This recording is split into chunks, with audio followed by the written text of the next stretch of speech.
ನಿಮ್ಮ ವಿರುದ್ಧ notice print ಮಾಡಿ ಯಾರು ಹಾಕಿದಾರಲ್ಲ ಆರೋಪಗಳನ್ನು ಹೌದು, ಹಾಕಿ, ಹೌದು, ಅದ್ರ ಹೌದು. ಬಗ್ಗೆ ನೀವೇನು ಹೇಳ್ತೀರಿ? ಅದರ ಬಗ್ಗೆ ಹೇಳಲಿಕ್ಕೆ ಏನಿಲ್ಲ. ಕಾಂಗ್ರೆಸ್ಸಿನ ಅಭ್ಯರ್ಥಿಗಳು ಮತ್ತು ಅವರ ಒಟ್ಟಿಗಿರುವಂತ ಅವರ ಬಂಧುಗಳೇ ಅದನ್ನು ಮಾಡಿದ್ದು ಅಂತ ಹೇಳೋದು ನಮ್ಮ ಇದರಲ್ಲಿ ಉಂಟು. ಅವರ ಬಂಧುಗಳು ಅವರ ಅಭ್ಯರ್ಥಿಗಳು ಮತ್ತು ಅವರ ಬೆಂಬಲಿಗರು. ಬೆಂಬಲಿಗರು. ಈ ಆರೋಪಗಳ ಬಗ್ಗೆ ನೀವೇನು ಹೇಳ್ತೀರಿ? ಆರೋಪಗಳ ಬಗ್ಗೆ ಅದು ಸತ್ಯಕ್ಕೆ ದೂರವಾದಂತ ವಿಷಯ. ಯಾಕಂದ್ರೆ ಒಂದು 10 ವರ್ಷದ ಹಿಂದೆ ಆದಂತ ಘಟನೆ ಅದು. ಆ ಸಂದರ್ಭದಲ್ಲಿ ಪ್ರೇಮ್ ಸಿಂಗ್ ಅಂತ ಹೇಳುವಂತ ಒಬ್ಬ ಪಿಡಿಒ ಗುತ್ತಿಗೆದಾರರಿಗೆ ಬಂದಿದ್ದ. ಅವನು ಇಲ್ಲಿ ಮಾತ್ರ ಅಲ್ಲ, ಬೇರೆ ಬೇರೆ ಪಂಚಾಯತಿಗಳಲ್ಲಿ ಈ ರೀತಿ ಅವ್ಯವಹಾರ ಆದಂತ ಒಂದು ಕೇಸು ದಾಖಲಾಗಿದೆ. ಹೌದು. ಇಲ್ಲಿ ಕೂಡ ಅವ್ಯವಹಾರ ಆಗಿದೆ ಅಂತ ನಾನು ಹೇಳಲಿಕ್ಕೆ ಹೋಗುದಿಲ್ಲ. ಅವನ ಹತ್ರ ಸೂಕ್ತ ದಾಖಲು ಪತ್ರಗಳು ಯಾವುದನ್ನು ಅವನು ಮಾಡಲಿಲ್ಲ ಪಂಚಾಯತಲ್ಲಿ ಆ ಸಂದರ್ಭದಲ್ಲಿ. ಅದರಿಂದಾಗಿ ದಾಖಲೆ ಪತ್ರಗಳು ಇಲ್ಲದ ಕಾರಣ ಅವ್ಯವಹಾರ ಅಂತ ಹೇಳುವಂಥದ್ದು ಕೇಸು ದಾಖಲಾಗಿದೆ ಅವನ ಮೇಲೆ. ಆ ಸಂದರ್ಭದಲ್ಲಿ ನಮ್ಮ ಗ್ರಾಮ ಪಂಚಾಯತ್ನ ಅಧ್ಯಕ್ಷರು ಇದ್ರು. ಅಧ್ಯಕ್ಷರು ಕೂಡ ನಿರಪರಾಧಿ ಪಾಪ. ಅವರು ಕೂಡ ಅದರಲ್ಲಿ ಏನು ಇನ್ವಾಲ್ವ್ಮೆಂಟ್ ಇಲ್ಲ, ಯಾವ ಸಮಸ್ಯೆ ಇಲ್ಲ. ಆದರೆ ಇಬ್ಬರು ಕೂಡ ಜಂಟಿಯಾಗಿ ಕೆಲವು ಚೆಕ್ಗಳಿಗೆ ಸೈನ್ ಹಾಕುವ ಸಂದರ್ಭದಲ್ಲಿ ಅದು ಅವರ ಮೇಲೆ ಕೂಡ ಅಪವಾದಗಳು ಬಂದಿದ್ದು ಬಿಟ್ರೆ ಬೇರೆ ಏನೋ ಅಂಥದ್ದು ಘಟನೆ ನಡೆಯಿಲ್ಲ. ಆ ಸಂದರ್ಭದಲ್ಲಿ ನಾನು ಕೂಡ ಪಂಚಾಯತ್ನ ಸದಸ್ಯರಾಗಿದೆ, ಅಧ್ಯಕ್ಷರಾಗಿಲ್ಲ ಕೂಡ. ಯಾವುದು ಅಂತ ಅವ್ಯವಹಾರಗಳಾಗಲಿಲ್ಲ. ಊರಿನ ಜನರಿಗೆ ಬೇಕಾದಂತ ಎಲ್ಲ ಮೂಲಭೂತ ಸೌಕರ್ಯ ಕೊಟ್ಟಾಗಿದೆ. ಸರ್ಕಾರದ ಯೋಜನೆಗಳು 1 ರೂಪಾಯಿ ಕೂಡ ಏನು ಕೂಡ ಅಂತ ಅವ್ಯವಹಾರ ಆಗಲಿಲ್ಲ. ಇದನ್ನು ಹೇಳಲಿಕ್ಕೆ ನಾನು ಮತ್ತೊಂದು ಮುಖ್ಯ ಆರೋಪ, ನೀವು ಭಾರಿ ದುಡ್ಡು ಮಾಡಿಕೊಂಡಿದ್ದೀರಿ, ಭಾರಿ ಅದೆಲ್ಲ ಮಾಡಿದ್ದೀರಿ, ಇದು ಮಾಡಿದ್ದೀರಿ ಅಂತ.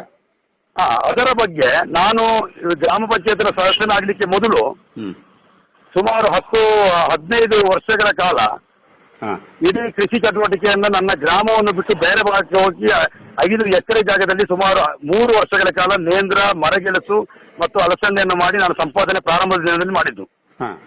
ಅದಾದ ನಂತರ ವ್ಯವಹಾರಗಳು ಮುಂದೆ ಹೋದಾಗೆ ನಾನು ಕೂಡ ಮತ್ತೆ ನನ್ನ ಬಿಸಿನೆಸ್ ಕ್ಷೇತ್ರಕ್ಕೆ ಇಳಿದೆ. ನಾನು ಬಿಸಿನೆಸ್ಸಿಗೆ ನನಗೆ ಗುತ್ತಿಗಾರಿನಲ್ಲಿ ವಾಣಿಜ್ಯ ಸಂಕೀರ್ಣವನ್ನು ತೆಗೆದುಕೊಳ್ಳುವಂತ ಒಂದು ವ್ಯವಸ್ಥೆ ಬಂತು. ಆ ಸಂದರ್ಭದಲ್ಲಿ ನಾನು ಶಾಮಿಯಾನದ ಅಂಗಡಿ ಮಾಡಿದ್ದೆ. ಶಾಮಿಯಾನ, ಲೈಟಿಂಗ್ಸ್, ಸೌಂಡ್ಸ್ ವ್ಯವಹಾರಗಳನ್ನು ಮಾಡಿದ್ದೆ.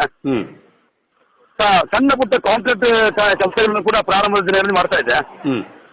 ಅದರಲ್ಲಿ ಬಂದಂತ ಸಂಪಾದನೆ ಹಣವನ್ನು ನಾನು ಒಟ್ಟು ಪೋಲು ಮಾಡ್ತಾ ಇದ್ದೆ. ಅದನ್ನು ಒಳ್ಳೆಯ ಉದ್ದೇಶಕ್ಕೆ ಬಳಕೆ ಮಾಡಿಕೊಂಡು ಒಂದು ರೀತಿ ಸಂಪನ್ಮೂಲದ ಒಂದು ಹೆಚ್ಚುವರಿ ಬರಲಿಕ್ಕೆ ಒಂದು ವ್ಯವಸ್ಥೆಗಳಾಯ್ತು ನನಗೆ ಅದೆಲ್ಲ. ಹಾಗೆ ಮತ್ತೊಂದು ಸುಮಾರು 14 ವರ್ಷದ ಹಿಂದೆ ಒಳಲಂಬೆ ಶಂಕಪಾಲ ಸುಬ್ರಹ್ಮಣ್ಯ ದೇವಸ್ಥಾನದಲ್ಲಿ ಒಂದು ಮಧ್ಯವರ್ಗದ ಶಿಬಿರ ನಡೆದಿತ್ತು.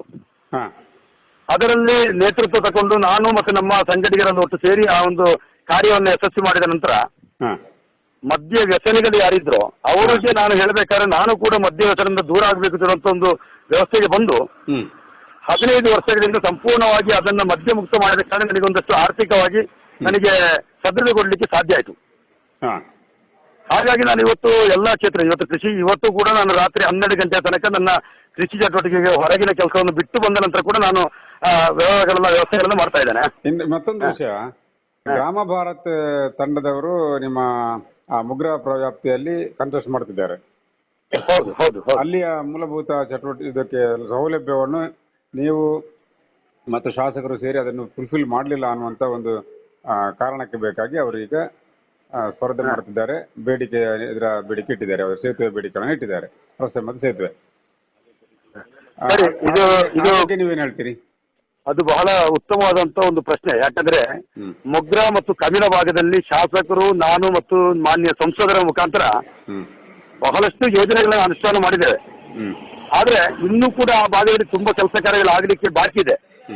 ಅದಕ್ಕೆ ಈಗಾಗಲೇ ಒಂದು ರೀತಿಯ ಅನುದಾನದ ಒಂದು ವ್ಯವಸ್ಥೆಯನ್ನು ನಮ್ಮ ಶಾಸಕರು, ಎಂಪಿಗಳು ಮಾಡಿದ್ದಾರೆ. ಅಲ್ಲಿಗೆ ಮಾಡುವಂತ ಸಂದರ್ಭದಲ್ಲಿ ಚುನಾವಣೆ ಬಂತು. ಚುನಾವಣೆ ಸಂದರ್ಭದಲ್ಲಿ ನೇರವಾಗಿ ಕಾಂಗ್ರೆಸ್ಸಿಗೆ ಅಲ್ಲಿ ನಮ್ಮ ಬಿಜೆಪಿಯ ಒಂದು ಅಭ್ಯರ್ಥಿಗಳ ಎದುರುಗಡೆ ಅವರಿಗೆ ಬೀಳಲಿಕ್ಕೆ ಸಾಧ್ಯ ಇಲ್ಲ. ಅದಕ್ಕೋಸ್ಕರ ಈ ರೀತಿಯ ಹೆಸರಿನ ಮುಖಾಂತರ ಒಂದು ರೀತಿ ಕಾಂಗ್ರೆಸ್ನವರು ಸೇರಿಕೊಂಡು ಉಳಿದವರು ಒಂದು ನಮ್ಮ ಪಿತೂರಿಯನ್ನು ಮಾಡಿಕೊಂಡು ಬಿಜೆಪಿ ಏನಾದ್ರು ಒಂದು ಕೆಟ್ಟ ಮಸಿ ಬಳಿಯುವಂತ ಕೆಲಸವನ್ನು ಇವತ್ತು ಆ ಭಾಗದಲ್ಲಿ ಮಾಡ್ತಾ ಇದ್ದಾರೆ. ಅದರಲ್ಲಿ ಬಹುತವಾಗಿ ಕಾಣ್ತಿರುವಂತದ್ದು ಬಿಜೆಪಿ ಅವರೇ ಅಲ್ಲ, ಬಿಜೆಪಿ ಅವರು ಅಂತಲೇ ಯಾರು ಕೂಡ ಅಲ್ಲಿ ಹೋಗಲಿಲ್ಲ.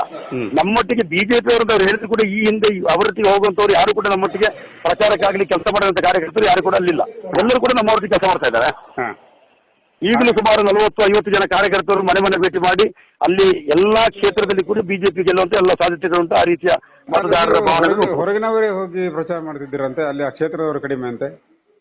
ಇಲ್ಲ, ದಯವಿಟ್ಟು ಇಲ್ಲ. ಸುಮಾರು ಅಲ್ಲಿಯ ಎಲ್ಲ ಮನೆಗಳನ್ನು ಕೂಡ ಹೋರಾಟ ಮಾಡ್ತಾರೆ. ಎಲ್ಲ ಒಳ್ಳೆಯ ರೀತಿಯ ಪ್ರತಿಕ್ರಿಯೆ ಉಂಟು. ಬಿಜೆಪಿ ಅಲ್ಲಿ ಗೆಲ್ತದೆ,